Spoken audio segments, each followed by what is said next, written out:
Government చేయాల్సిన పనులన్నీ government చేసుకుంటుంది, అయినా కూడా అక్కడికి వచ్చి రాద్ధాంతం చేయడానికి. ఇప్పుడు మీరు నాకు ఇప్పటికీ అర్థం కాదు ఒకటేనండి, పరామర్శకు వచ్చినప్పుడు జేజేలేంటో నాకు అర్థం కాదు.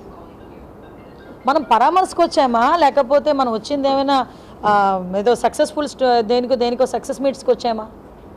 అక్కడికి వచ్చినా ఎవడో ఒకడు వచ్చి రపారపామంటాడు, ఒకడు వచ్చేమో సీఎం అని అరుస్తాడు, ఇంకొకడేమో ఇలలేస్తాడు. మినిమం అండి మీకు విషయం చెప్పని, ఇక నారా లోకేష్ గారి గురించి ఒక మాట చెప్పాలి. పరామర్శకు వెళ్తే కనీసం ఎవరైనా ఫోటో కూడా ఇవ్వరండి. ఆయన నేను పరామర్శకు వచ్చాను, ఇక్కడ ఫోటోలు తీయించుకోవడానికి రాలేదు, దయచేసి ఏమనుకోక తమ్ముడు అని చెప్పి దండం పెట్టి వెళ్ళిపోతాడు మహానుభావుడు, చిన్నోడైనా. అంటే పొలిటికల్గా కొన్ని ఎథిక్స్ ఉండాలి. ఎథిక్స్ లేకుండా నోటుకు వచ్చినట్టు ఏదొస్తే అది మాట్లాడేసుకుంటూ పోతే ప్రజలు హర్షిస్తారన్నది కాదు. అతను వచ్చినా రాకపోయినా మేము చేయాల్సిన పని మేము చేస్తాం. యాక్చువల్గా మీరు అన్నది కరెక్టేనండి. యాక్చువల్గా దాని మీద కూడా ఒకసారి అంటే ఎలా చేస్తే ఇప్పుడు మొన్నటి వరకు రైల్వే జోన్ రప్పించుకోవడానికి మనం లాస్ట్ గవర్నమెంట్ ఏం చేసింది, మేము ముందు ఎంత ఏం చేసాం అన్నీ కూడా మీకు తెలుసు. ఈరోజు రైల్వే జోన్ తీసుకురాగలిగాం, ఆపరేషన్స్ కూడా స్టార్ట్ చేసుకోగలిగాం, రైల్వే జోన్ ఆపరేషన్స్ కూడా స్టార్ట్ చేసుకోగలిగాం. మీరుకి సంబంధించి ఆఫీస్ సెక్టార్ని కూడా యాజ్ ఎర్లీ యాజ్ పాసిబుల్ ఇక్కడ తీసుకొస్తాం. యాక్చువల్గా నాకు ఎంపీస్ కూడా దీని మీద మాట్లాడుతున్నారండి. మన అక్కడ కూడా కేంద్ర ప్రభుత్వంతో మాట్లాడుతున్నారు. అది కూడా తీసుకొని రావాలి కంపల్సరీగా. దాని మీద కూడా ఒకసారి దృష్టి పెడదాం. నేను మార్నింగ్ కూడా నేను కలెక్టర్ గారు మాట్లాడుకున్నామండి. వాళ్ళ లిస్టులు ప్రిపేర్ అయిపోయినాయి. List as per their list ఇమీడియట్గా చెక్స్ కూడా రెడీగా, డబ్బులు కూడా వచ్చేసినాయి అన్నారు కంపెనీ వాళ్ళు. కలెక్టర్ గారి చేతుల మీదుగా ఆ చెక్స్ కూడా జిందాల్ వాళ్ళకి సంబంధించి, ఆ జేఎస్డబ్ల్యూకి సంబంధించి ఆ చెక్స్ కూడా డిస్ట్రిబ్యూట్ చేసేస్తాం.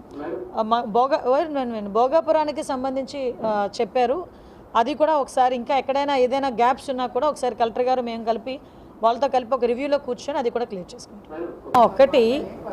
ఒకటి మీకు తెలియాలి, లాస్ట్ 5 years వైఎస్ఆర్సీపీ గవర్నమెంట్లో ఏ రోజు కూడా పోలీస్ వెల్ఫేర్ గురించి కానీ కనీసం పోలీస్ డ్యూటీలు అప్రోప్రియేట్గా వాళ్ళు ఎలా చేయాలనే విషయం మీద కూడా ఇప్పుడు కూడా దృష్టి పెట్టలేదు.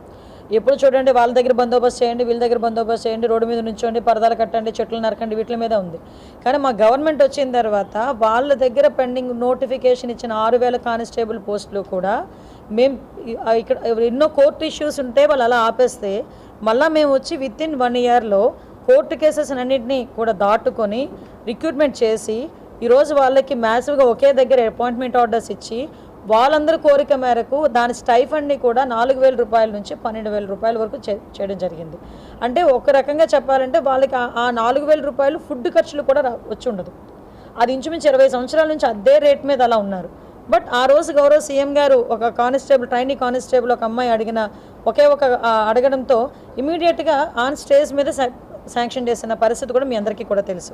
వాటితో పాటు ఏదైతే అప్పటి వరకు పెండింగ్ ఉన్న ప్రతి బకాయిని కూడా ఈవెన్ MOPFలోని వాళ్ళు కట్టాల్సిన డబ్బులు కూడా కట్టకుండా మనకి మోడర్నైజేషన్ ఆఫ్ పోలీస్ ఫండ్స్ కూడా లేకపోతే దగ్గర మేము వచ్చిన తర్వాత 70 కోట్ల రూపాయలు తిరిగి కట్టి ఆ గవర్నమెంట్లో బకాయిలు తిరిగి కట్టి ఈరోజు మేము దానికి సంబంధించి MOPF నిధులు మళ్ళీ తెచ్చుకొని మళ్ళీ అగైన్ మనం స్ట్రెంథనింగ్ చేసుకుంటున్నాం, గవర్నమెంట్ డిపార్ట్మెంట్ స్ట్రెంథనింగ్ చేసుకుంటున్నాం.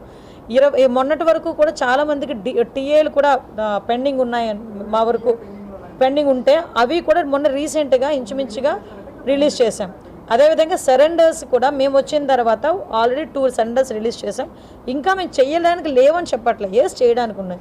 కానీ నేను కూడా ఏమంటున్నానంటే కొంత ఆర్థిక పరిస్థితులు కూడా మీ అందరికీ కూడా తెలుసు, మా అందరికీ కూడా తెలుసు. దానికి తగ్గట్టుగానే డిపార్ట్మెంట్ వాళ్ళని కూడా మేము